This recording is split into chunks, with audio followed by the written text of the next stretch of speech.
宮城県に住んでおります須田と申します。よろしくお願いいたします。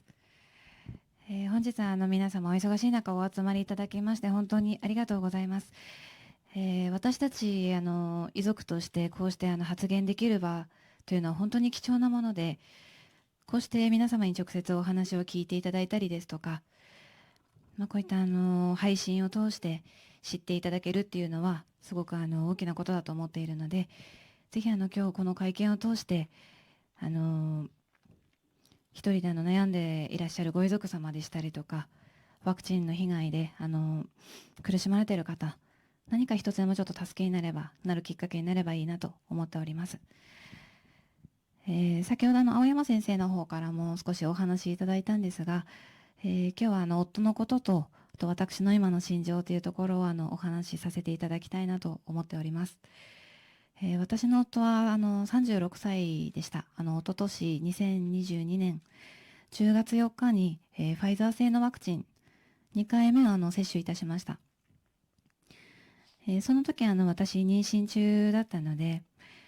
自治体からも手紙が届いたんですね。妊婦さんと、その家族には、特に接種を推奨していますというような手紙が届きました。テレビでもですね、毎日のように感染者数が何人だったとか、コロナで何人亡くなったっていうような報道ばかり目にしていたので、私たち夫婦はもう本当にコロナが怖いものだ。かかっちゃいけない。で、子供たちも感染させたらもう大変だっていうので、やっぱりそのお腹の子と上の子たちをやっぱり守りたかったし、接種券が届いてすぐに夫婦で、接種を予約したんですね。そして接種した当日、倦怠感がちょっと出てきてて、その次の日に39度台、高熱が出ました。あとは息苦しさと胸の痛みっていうところをすごく訴えていて、呼吸しにくいっていうふうに夫も話してたんですね。お手洗いに行くのも汗をかいてちょっと着替えるのも一人ではちょっと辛いっていうので、ちょっとこれは大丈夫なのかなって不安になったので、私が代わりに接種した医療機関の方に問い合わせの電話をして、こういう状態なんですということでお話をさせてもらいました。その時担当してくださった看護師さんだったんですけれども、医師の方に確認をしていただいて、接種した次の日なので副反応だと思います。自宅に痛み止めがあればちょっとそれを飲んで様子を見てくださいっていうので、わかりましたっていうことでその時は電話を切ったんですね。で、夫もちょっと病院に行くのも、状態を起こすのもしんどいし、今病院に行ってもおそらく返されるだろうっていうので、そのまま、自宅で様子を見ることにしました。で、次の日一旦熱が引いて、10月6日ですね、亡くなる前日、熱も下がって、夫もシャワーを浴びて、回復したので、家族みんなで、夕飯を、取りました。それが、家族みんなで、食べた最後の、食事です。で、その夜、今までその子供たちも、夫がちょっと体調を崩してたので、一人で上の2階の寝室の方で休んでいたんですが、熱が下がったので子供たちと一緒に寝るよっていうので、子供たちも喜んで、夫と一緒に2階の寝室に上がっていって、何か DVD をかけてもらったりしてちょっと寝たっていうのを子供から後から聞きました。で、夫がその後ですね、1回降りてきて、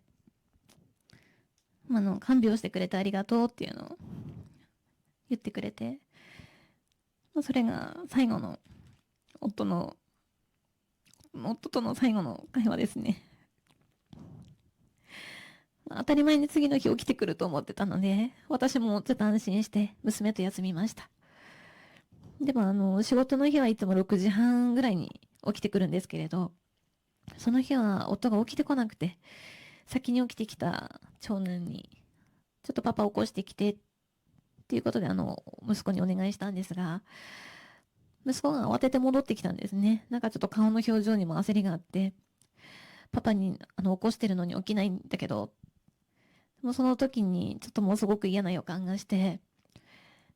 その時に2歳だった娘をもう抱えて、携帯を持って2階に走っていって、夫の方を見たら、顔の色がちょっともう変わっていて、紫色になってたんですね。もう呼吸してないなっていうのが、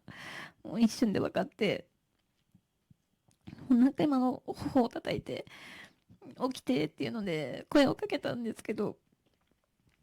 目を覚まさなくて、もうそのまま救急車を呼びました。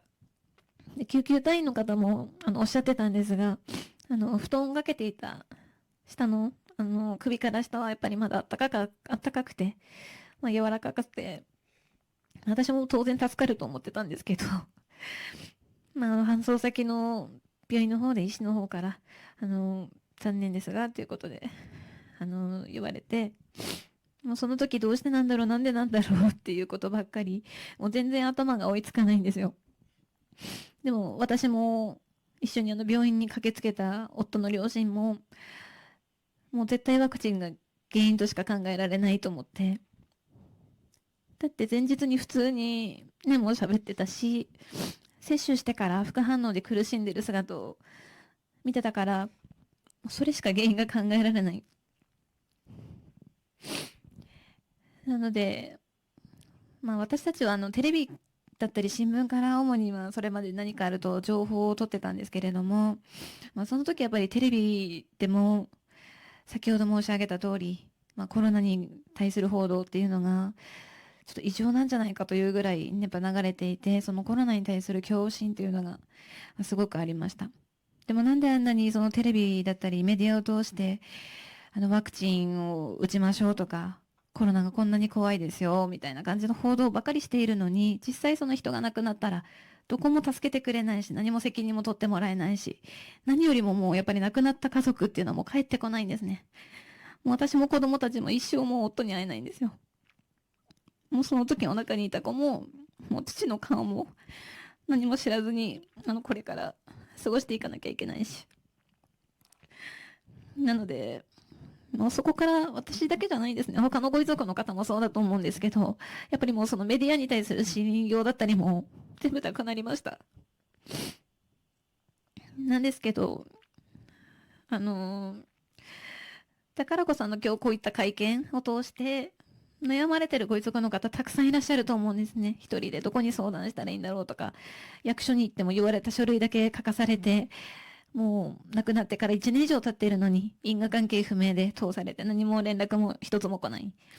もう本当にどうしたらいいんだろうっていう思いでいらっしゃる方たくさんいると思うので、もうこの会見を通してですね、一人でも多くの方に伝わればいいなと思っております。私からは以上です。ありがとうございます。次にワクチン被害者遺族つなぐ会のご遺族様より